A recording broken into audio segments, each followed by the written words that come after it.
Isu terkait siapa yang bakal menjadi calon wakil presiden Jokowi di Pilpres 2019 mendatang belakangan ini mulai hangat diperbincangkan. Satu nama yang belakangan kuat disebut-sebut oleh beberapa kalangan adalah Panglima TNI Jenderal Gatot Nurmantio. Dengan pengalamannya berkarir dan memimpin TNI, Jenderal Gatot dinilai memiliki kapasitas yang cukup memadai untuk memimpin Indonesia. Selain itu, karakter dan sosok Gatot juga dianggap cocok untuk memperkuat dan melengkapi sosok kepemimpinan Jokowi dalam memimpin bangsa. Namun kini pertanyaan besar yang timbul adalah apakah wacana pencalonan Gatot sebagai cawapres ini adalah hal yang serius akan bergulir atau justru hanya sekedar wacana saja. Dan seberapa besarkah peluang Jenderal Gatot untuk dapat melangkah menjadi cawapres Jokowi? Lantas apakah pasangan Jokowi-Gatot mampu dan mumpuni untuk bisa bertarung dengan kontestan lainnya di Pilpres 2019? Pemirsa, untuk membahasnya bersama saya Valerina Daniel, telah hadir di studio pengamat politik dari Carta Politika Yunarto Wijaya dan juga Wakil Sekjen PDIP Eriko Sotarduga. Sementara di ujung telepon juga telah bergabung bersama kami Wakil Ketua Fraksi Partai Nasdem Joni Plate. Selamat sore dulu kepada yang di studio, ada Mas Soto dan Bang Eriko. Terima kasih sudah bergabung bersama kami.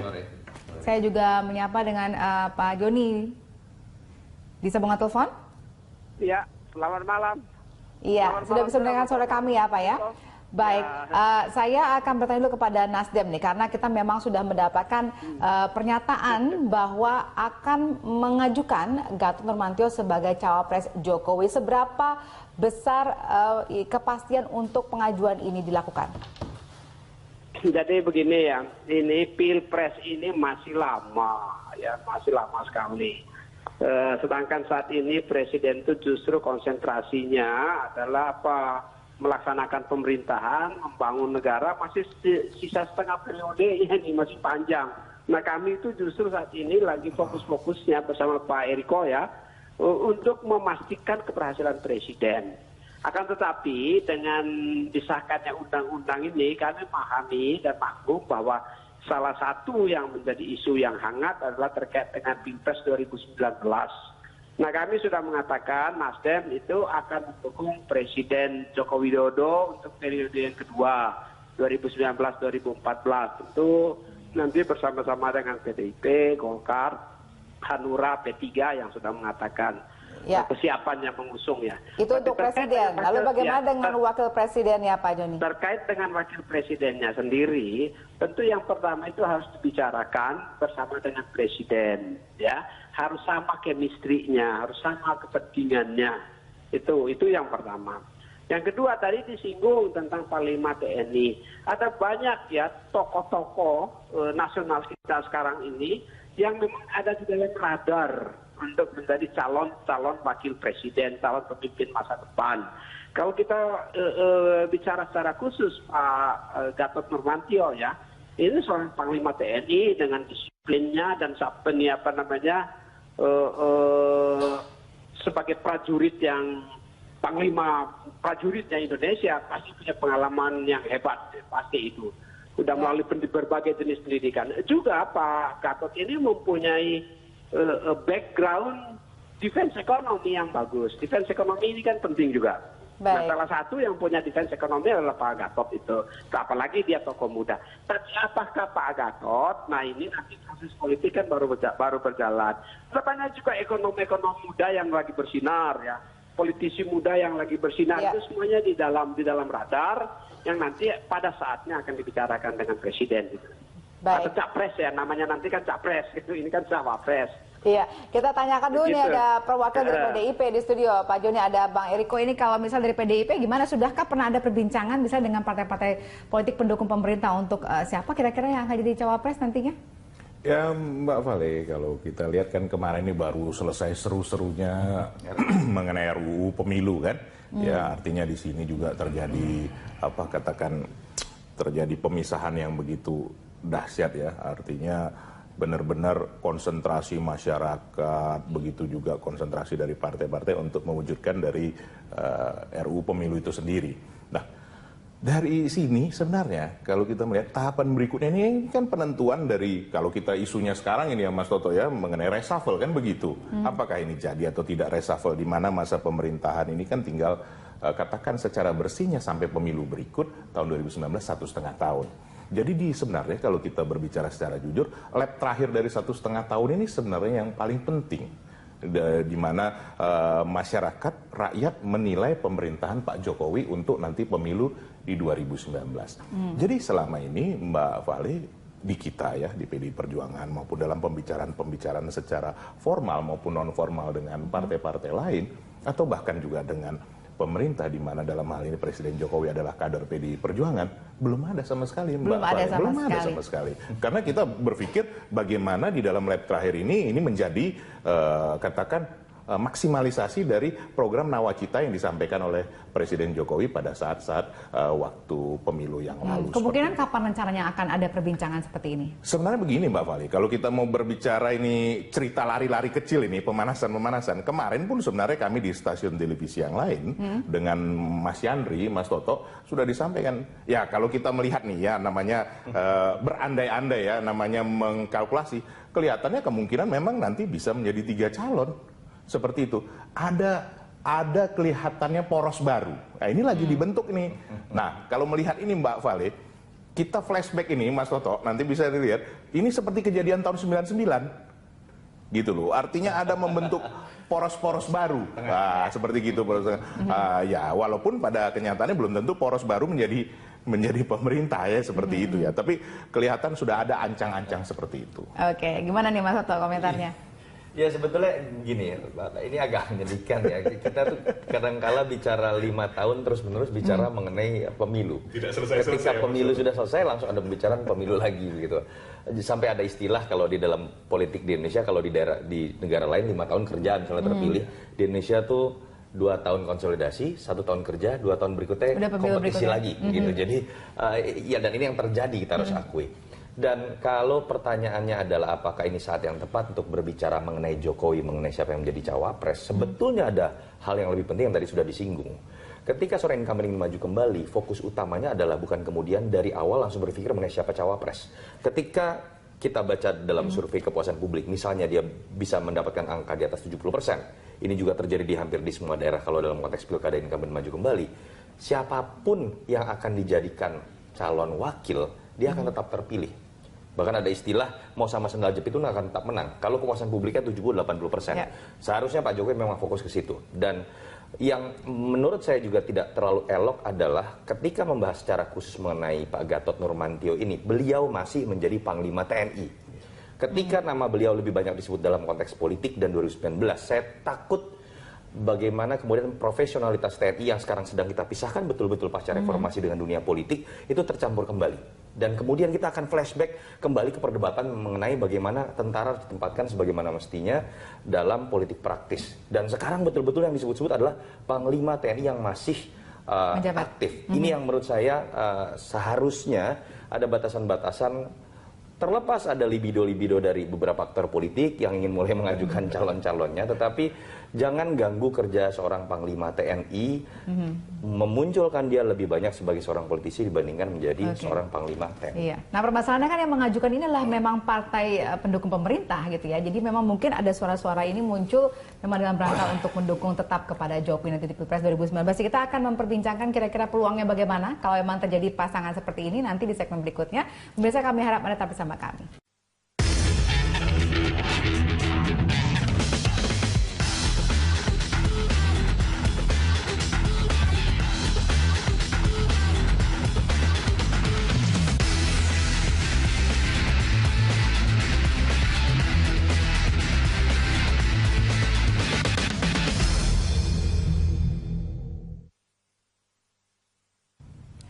Sebelum kita lanjutkan dialog, terlebih dahulu kita akan mencoba melihat sekilas gambaran mengenai seberapa besar sebenarnya potensi dan peluang Jenderal Gatot Nurmantio untuk bisa dicalonkan sebagai cawapres mendatang.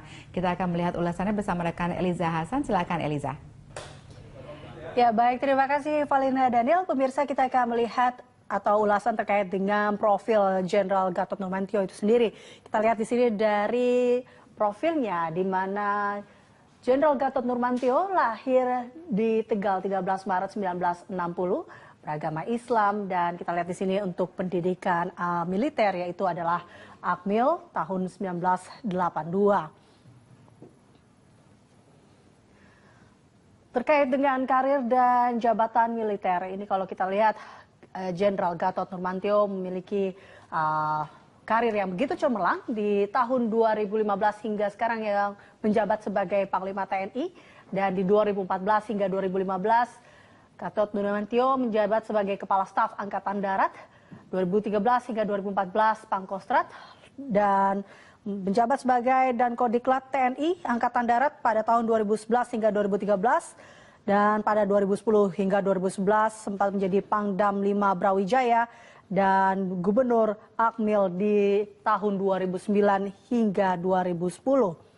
Selanjutnya kita akan melihat karir atau jabatan dari Jenderal Gatot Nurmantio yang non-militer, yaitu adalah sebagai Ketua Umum PB Forky di tahun 2014 hingga sekarang. Ya, selanjutnya kita akan melihat dari beberapa survei terkait dengan elektabilitas dari Jenderal Gatot Nurmantio itu sendiri. Ini ada beberapa survei terkait dengan elektabilitas pemimpin militer sebagai capres dan juga cawapres oleh Segitiga Institute pada tahun pada tahun 2016 dari 4 sampai dengan 15 Januari. Ini kalau kita lihat responnya atau jumlah respon adalah 1.225 orang dengan menggunakan metodologi multistage random sampling dengan tingkat kepercayaan 95% dan margin error sebesar 2,8%. Kita lihat di sini dari hasil survei. Hasil survei yang dirilis oleh Segitiga Institute pada tahun 2016 dari 4 sampai dengan 15 Januari terlihat bahwa Jenderal Gatot Nurmantio berada di urutan pertama dibandingkan dengan tokoh-tokoh militer lainnya atau pemimpin lainnya seperti Marskal Djoko Suyanto yang mendapatkan posisi 2. Kalau kita lihat sini, Jenderal Gatot Nurmantio berada di posisi pertama dengan angka 35,9%, lalu Marsikal Djoko Suyanto 27,4%, ada Jenderal Muldoko di posisi ketiga yaitu 19,3%, Jenderal Pramono Edy Wibowo 18,6%, dan Laksamana Agus Suhartono 2,2%.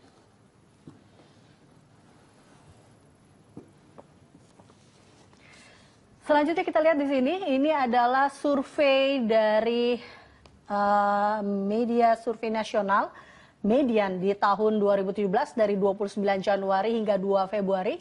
Ini terkait dengan survei elektabilitas capres pilihan warga DKI Jakarta. Dari jumlah responden yaitu 800 orang dengan menggunakan metodologi multistage random sampling dengan tingkat kepercayaan 95% dan margin of error-nya adalah 3,4%. Dari hasil survei ini dikatakan bahwa menurut warga DKI Jakarta, ya, di posisi pertama terkait dengan survei elektabilitas capres pilihan warga DKI Jakarta, Presiden Joko Widodo berada di posisi pertama yaitu dengan 29%. Lalu ada Prabowo Subianto di posisi kedua 28,3%, Susilo Bambang Yudhoyono posisi 3 11,5%, dan Jenderal Gatot Nurmantio berada di posisi keempat yaitu 9,4%. Ada Rizik Syihab yang berada di posisi ke-5 yaitu 4,2%, dan Ridwan Kamil di posisi ke-6 4,2%. Itu adalah beberapa hasil survei terkait dengan capres dan capres pilihan warga DKI Jakarta. Kita selanjutnya akan melihat seberapa besarkah sebenarnya potensi atau dukungan dari untuk Jenderal Gatot Nurmantio. Kita ketahui bahwa memang sosok Jenderal Gatot Nurmantio ini didukung oleh beberapa tokoh partai politik. Nah, siapa sajakah mereka? Kita lihat di sini. Ini dia tokoh pertama, di mana politikus Partai Nasdem yaitu Teguh Taufikul Hadi mengatakan sejauh ini di mata kami yang cukup baik adalah Pak Gatot Nurmantio yang menjabat sebagai Panglima TNI sekarang. Tokoh selanjutnya adalah Akbar Tanjung, Wakil Ketua Dewan Kehormatan Golkar. Beliau mengatakan dia, Gatot Nurmantio, punya potensi menjadi calon wakil presiden. Selanjutnya adalah Ketua DPP PAN, Yandri Susanto, mengatakan bahwa tawaran alternatif di luar Pak Jokowi itu sudah kami gadang-gadang, Panglima TNI Gatot Nurmantio.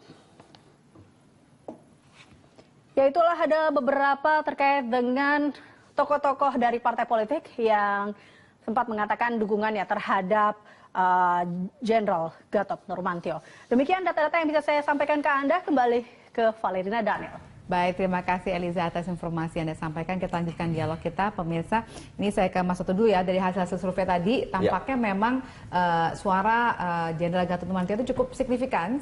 Dan apakah ini yang menjadi tolak ukur ketika misalnya partai-partai politik itu kemudian mengajukan nama Gatot Nurmantio? Sebetulnya kalau kita baca di beberapa survei, kalau dikatakan meyakinkan belum, karena tingkat pengenalnya juga belum merata. Panglima TNI itu tidak seperti ketika zaman dulu Pangap, orang semua tahu. Karena kecenderungannya ada keterbatasan otoritas dan tidak terlalu sering muncul ya, seperti Pangap zaman dahulu.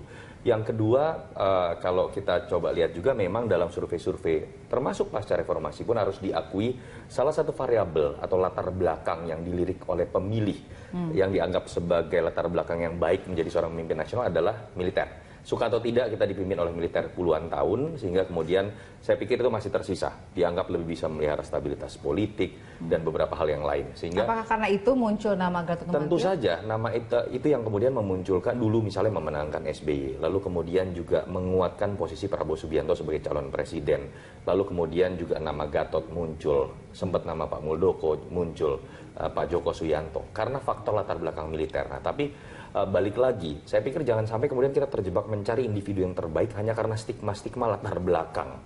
Mencari individu yang terbaik itu bisa berasal dari latar belakang apapun, dan yang harus diingat adalah sekali lagi Pak Gatot masih aktif. Masih banyak tugas, apalagi dalam proses konsolidasi politik yang kita lihat seperti yang terjadi sekarang, bagaimana kemudian fungsi-fungsi TNI juga sekarang sedang diluruskan kembali, jangan sampai kemudian ditarik itu ke dalam politik praktis. Saya tidak menyalahkan kalau ada orang yang mengkritik misalnya pernyataan Gatot Nurmantio dalam acara di Golkar yang cenderung dikatakan politis, yang memang saya pun merasa agak janggal seorang Panglima TNI datang di acara sebuah partai besar dan kemudian mengungkapkan kalimat yang bisa ditafsirkan politik dan terbukti menjadi berita politik yang luar biasa. Walaupun harus diakui kalau kita lihat dari beberapa survei dan dari beberapa variabel, kalau memang hanya stigmanya atau variabel diperkecil pada latar belakang militer, tentu saja nama Gatot sekarang menjadi pilihan paling atas karena dia menjadi pimpinan di pucuk tertinggi. Nah, saya ke PDIP. Kalau PDIP sendiri melihat seorang calon wakil presiden itu seperti apa kriterianya? Apakah tadi memperhatikan latar belakangnya juga? Jadi begini Mbak Vale, presiden dan wakil presiden itu kan satu paket.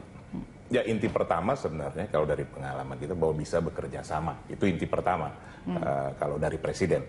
Kedua tentunya dicalonkan oleh partai-partai politik. Kalau disebut juga koalisi sebenarnya tidak tepat juga, karena koalisi itu ada di sistem parlementer. Kalau di kita sebenarnya partai-partai yang mendaftarkan paling tidak di angka 20-25%. Kalau ini nanti sudah disahkan ya, artinya tidak ada gugatan atau hal apa yang mempengaruhi hal ini. Nah itu kedua.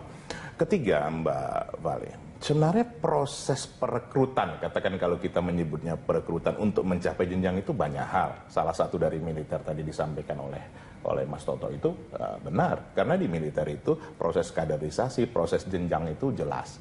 Nah, tapi sekarang ada sesuatu hal yang menarik yang baru Mbak Vale, bahwa masyarakat Indonesia juga melihat memberikan kesempatan kepada eksekutif, terutama dari kepala-kepala daerah yang ada dari tingkat kota, kabupaten, provinsi. Kita kalau kita lihat track recordnya Pak Jokowi juga kan seperti itu. Artinya dari wali kota Solo, Surakarta menjadi gubernur DKI dan kemudian menjadi presiden Republik Indonesia. Nah, jadi Mbak Vale, politik bukan matematis. Artinya hari ini terlihat seperti itu, kemudian 1 tahun lagi masih seperti itu. Bukan seperti itu juga. Tapi bukan juga tidak bisa seperti itu. Jadi menurut Anda masih terbuka semua peluang masih untuk ada siapa kemungkinan-kemungkinan. Artinya begini, kalau kita melihat dengan media, baik media cetak, media televisi, demikian juga dengan sosial media yang demikian saat ini gencarnya, jadi siapa saja yang muncul, yang mempunyai prestasi, kapasitas, kapabilitas yang bagus, punya kesempatan dalam waktu 1 tahun ke depan ini.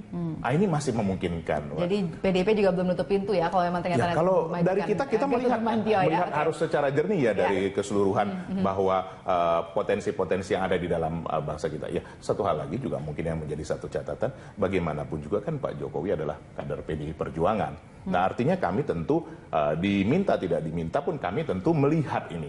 dari banyak-banyak katakan potensi-potensi yang ada. Ya, saya ke Pak Joni dari Nasdem. Kalau dari Nasdem sendiri menilai apa sebenarnya yang menjadi pertimbangan utama ketika memunculkan nama Gatot Nurmantio? Apakah lebih kepada tadi perbandingan antara perpaduan militer dan non militer seperti itu? Jadi begini ya, sikap dari partai itu kan belum ada. Ini satu proses yang panjang kok untuk menunjuk seorang wakil presiden gitu. Tetapi bahwa tokoh-tokoh partai melihat beberapa tokoh-tokoh nasional kita termasuk Pak Gatot sebagai tokoh potensial dalam rangka rekrutmen pemimpin kita nanti, ya iya. Itu kan pendapat beberapa politisi kita. Dan itu tidak salah karena memang Pak Gatot salah satu tokoh yang saat ini nonjol. Gitu. Nah, tetapi prosesnya sendiri itu panjang kan, nanti harus dibicarakan bersama gabungan fraksi, gabungan partai, dibicarakan bersama presiden, dihitung betul, ya dengan kelebihan termasuk di dalamnya untuk mempertimbangkan ya salah satu unsur yang penting di Pilpres 2019 adalah nanti juga mempersiapkan untuk kader-kader ahli generasi. Di tahun 2019-2024 ini kita harus siapkan kader ahli generasi untuk generasi 2024-2029 generasi yang baru. Itu kan semuanya dipersiapkan dan dibicarakan. Jadi tidak hanya satu perhitungan taktis untuk calon wapres dan elektabilitas penting. Tapi saat ini tentu gagasan-gagasan dasar ini yang dibangun. Kalau nah, memang dilihat dari ya, maaf saya potong. Kalau memang belum resmi, tapi kenapa kemudian sudah bisa mengungkapkannya ke publik bahwa ini yang akan diajukan dan akan diperbincangkan dengan Presiden Jokowi? Karena memang salah satu tokoh yang menonjol tokoh nasional kita ya Panglima TNI kan menonjol tokoh itu. Itu kan benar terlepas bahwa saat ini Panglima TNI dianggap kurang terkenal dibanding dengan Panglima ABRI dulu. Nah ini tergantung perspektif. Tapi salah satu tokoh yang menonjol saat ini adalah Panglima TNI, Pak Gatot. Satu tokoh muda yang tadi saya sampaikan, yang tidak saja punya pengalaman di bidang militer, tapi juga memahami betul soal defense ekonomi, memahami betul tentang ini persaingan-persaingan di waktu yang akan datang. Ya tentu dengan logika-logika yang militer. Tapi di persaingan politik kan itu juga menjadi pertimbangan yang penting. Hanya sekali lagi bahwa ini tadi di awal sudah saya sampaikan, memang sangat terlalu dini untuk kita bicarakan saat ini. Ini akan hot-hotnya, hangat-hangatnya karena baru selesai pengesahan undang-undang pemilu saja. Sedangkan kami sendiri, tadi seperti Pak Eriko sampaikan, bersama Presiden justru fokus sekarang bagaimana untuk Presiden ini melaksanakan tugas-tugasnya untuk memenuhi tuntutan dan kebutuhan masyarakat. Karena keberhasilan itu adalah justru promosi dan sosialisasi yang paling efektif dalam rangka Pilpres 2019. Kalau sekarang ini keberhasilannya kurang, ya setengah mati kan nanti ke elektabilitas di 2019. Jadi fokus kami sebetulnya saat ini adalah memastikan pemerintahan di waktu yang tersisa 1,5 sampai 2 tahun ini itu berjalan secara efektif dan produktif. Itu sebetulnya. Tetapi di dalam persiapan Pilpres juga mulai disiapkan dan ini normal dalam rangka untuk apa? Untuk dinamika politik kita. Politik kita nih, edukasi politik ini perlu, bukan informasi publik juga perlu agar ada diskursus politik dan pemahaman politik oleh publik. Jangan sampai semuanya serba kebetulan dan dianggap ini murni desainnya partai politik atau kartel politik. Jangan sampai begitu kan. Ya. Untuk menghindari itu kepada publik ya ditampilkan tokoh-tokoh kita dan dia menjadi diskursus publik. Publik mulai memperhatikan. Ini juga bagian dari edukasi publik kita. Saya kira demikian. Baik, tahan dulu Pak Joni, saya ke mungkin ke Pak Mas Soto di sini. Menurut Anda kenapa yang muncul misalnya dari militer, kenapa nggak bisa dari polisi gitu misalnya? Atau itu tadi ada sebuah persepsi yang terbangun selama puluhan tahun karena Jenderal Soeharto yang menjadi pimpinan puluhan tahun, lalu kemudian itu bahkan terus terbawa. Bahkan ketika pada masa Orde Reformasi pun selalu ada calon-calon dari militer. Konvensi Partai Golkar isinya adalah calon-calon dari militer. 2004 Pak SBY kemudian merebut kekuasaan. Kemarin Pak Jokowi lawannya pun adalah militer. Dan memang ketika kita uji harus diakui salah satu latar belakang yang dianggap cocok itu adalah militer. Walaupun setelah 2012 maju Pak Jokowi agak sedikit bergeser ketika kemudian ada kesempatan yang diberikan lebih kepada orang-orang yang dianggap biasa selama ini. Middle class, kepala-kepala daerah yang dianggap berhasil. Kalau kemarin kita lihat kan sebenarnya kan pertarungan dua persepsi besar yang baru terbangun. orang yang masih percaya militer dan ketegasan adalah variabel terbaik, melawan variabel baru yang kemudian baru muncul di benak pemilih, orang biasa, middle class, tidak punya beban masa lalu, dan memiliki prestasi yang bisa diukur. Jadi pertarungan Jokowi dengan Prabowo kan stigma yang seperti itu. Ini yang menurut saya tetap tersisa. Kita tahu Pak Prabowo juga angkanya kemarin cukup besar begitu kan.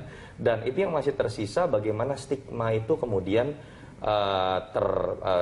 terbangun di masyarakat sehingga kemudian muncul persepsi itu, di survei kemudian terbaca. Kalau kita mau jujur misalnya dalam konteks birokrasi kan masyarakat awam tidak bisa menilai apa sih prestasi Pak Gatot Nurmantio. Pak Gatot Nurmantio adalah seorang tentara profesional berprestasi yang betul-betul hanya bisa diukur dalam kapasitas dia sebagai tentara. Artinya orang belum bisa menilai dia secara pribadi, tapi orang sudah mengetahui sepak terjang seorang tentara yang sudah mencapai puncak tertinggi dan itu masih dihargai ternyata. Oke, ini sebenarnya kan juga ada fokus dari Nawacita itu soal ekonomi. Kenapa tidak kemudian muncul mungkin contoh sosok lain misalnya yang lebih misalnya Sri Mulyani seperti itu yang malah justru yang muncul lebih sisi militer? Ya harus diakui, tadi saya sudah jelaskan sejarah seperti itu. Yang kedua juga harus diakui, kita melihat dalam 2 tahun pemerintahan Pak Jokowi memang letupan-letupan politik ini kan sangat terasa. Orang banyak mengatakan stabilitasnya belum terasa kemudian pada titik yang cukup matang. Dan selalu dalam kondisi seperti ini biasanya variabel militer itu kemudian muncul kembali lebih cepat. Berbeda ketika kemudian situasi sudah stabil, kecenderungannya orang akan melirik kepada sosok yang berlatar belakang ekonomi misalnya. Jadi secara psikologis memang variabel militer, orang-orang berlatar belakang militer didasari pada kondisi politik yang sekarang terjadi itu lebih diuntungkan. Nah, balik lagi, tapi politik kan dinamis. Kita tidak tahu apa yang terjadi mendatang. Kalau Pak Jokowi bisa mencapai angka kepuasan publik tinggi, menurut saya, latar belakang apapun yang dia pilih, selama punya chemistry baik, saya pikir akan bisa diterima oleh masyarakat. Oke, baik. Nanti saya minta tanggapan dari Pak Eriko. Setelah ini kami harus jeda dulu, pemirsa. Kami harap tetap bersama kami.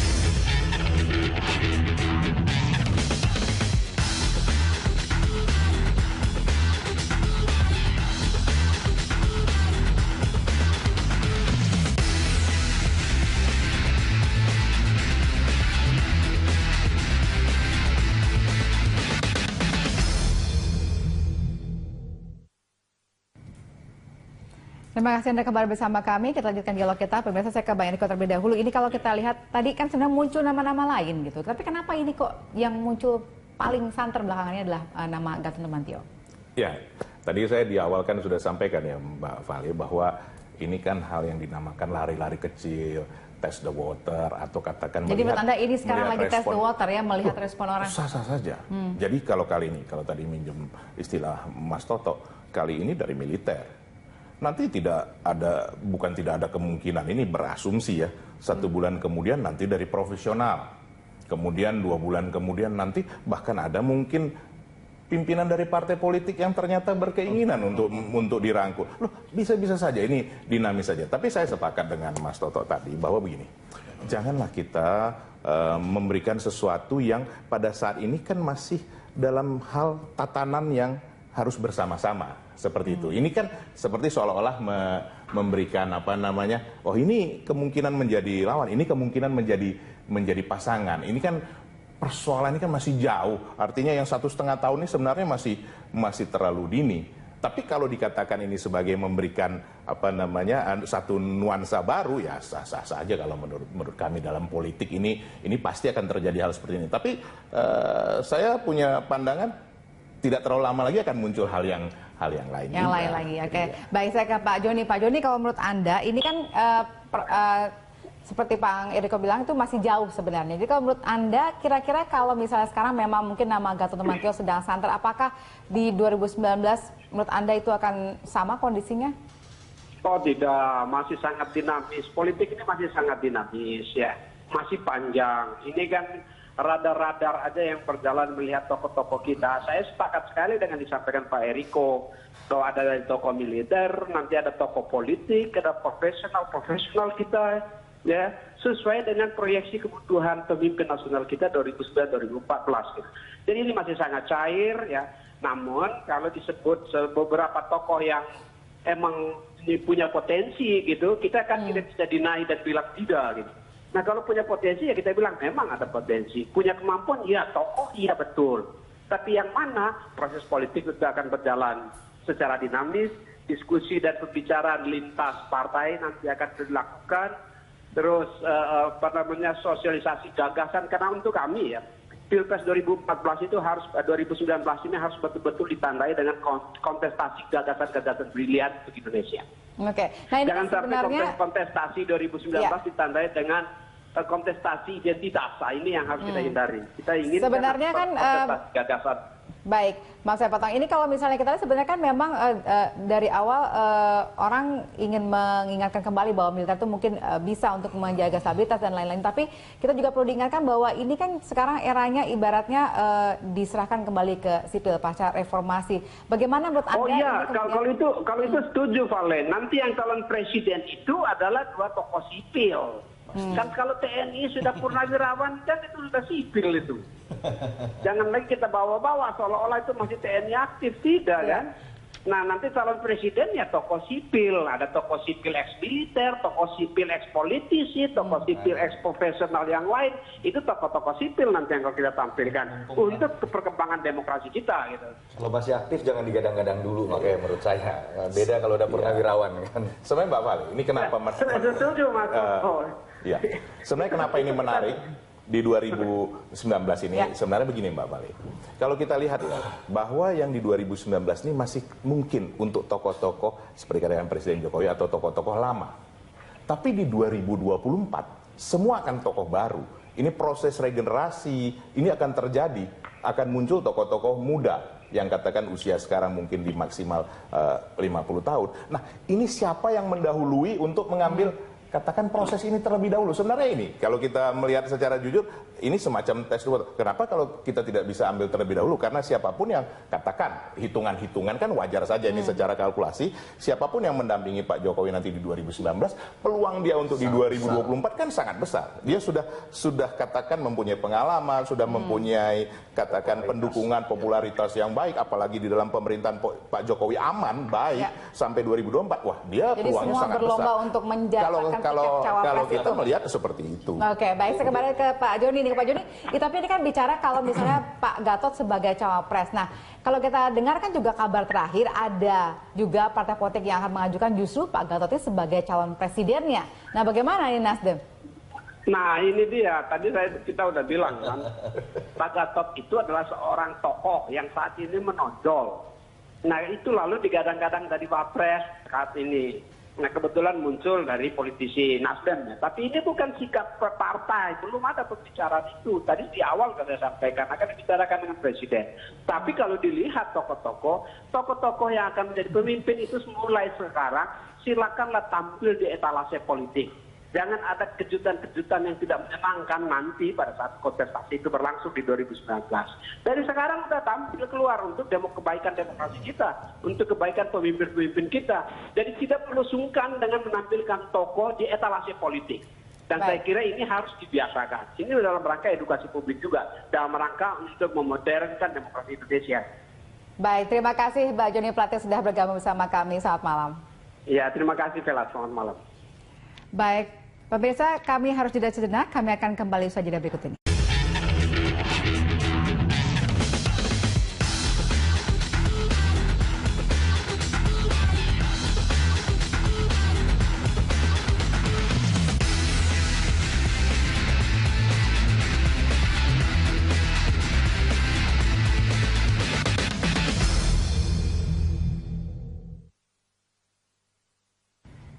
Terima kasih Anda kembali bersama kami. Saya ke Bang Eriko langsung ini. Kalau misalnya tadi kita berbincang soal Jokowi berpasangan dengan Gatot Nurmantio. Nah bagaimana kalau mereka ternyata head to head nanti pada akhirnya? Gimana menurut Anda? Di dalam politik menuju 2019 tidak ada yang tidak mungkin. Tadi juga saya sudah sampaikan bahwa kelihatannya ya dari asumsi sekarang, saya tidak tahu Mas Toto pandangannya seperti apa, kemungkinan untuk 3 calon itu besar sekali dengan terbentuknya poros baru ini. Seperti itu. Dan salah satu kemungkinan ya dari yang disampaikan kemarin oleh Mas Yandri dari PAN, ya kemungkinan bisa saja Pak Gatot nih. Tapi sekali lagi itu kan kalkulasi.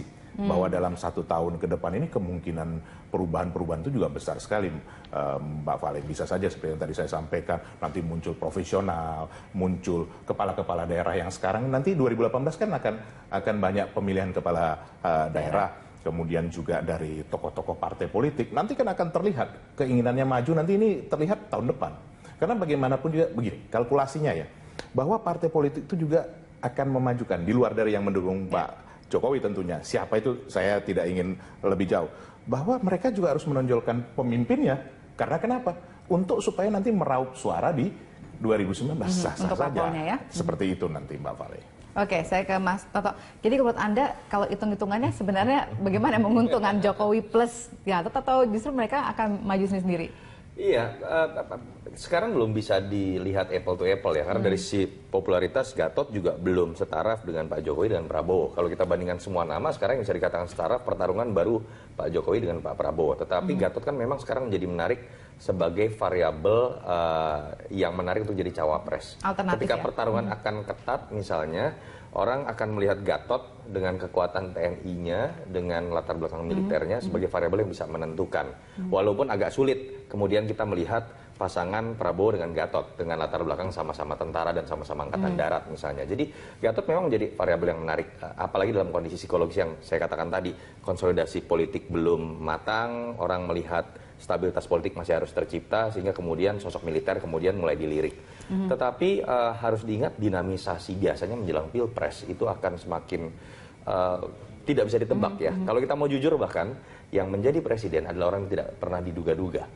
Ketika kita bicara SBY, orang awal tidak menduga.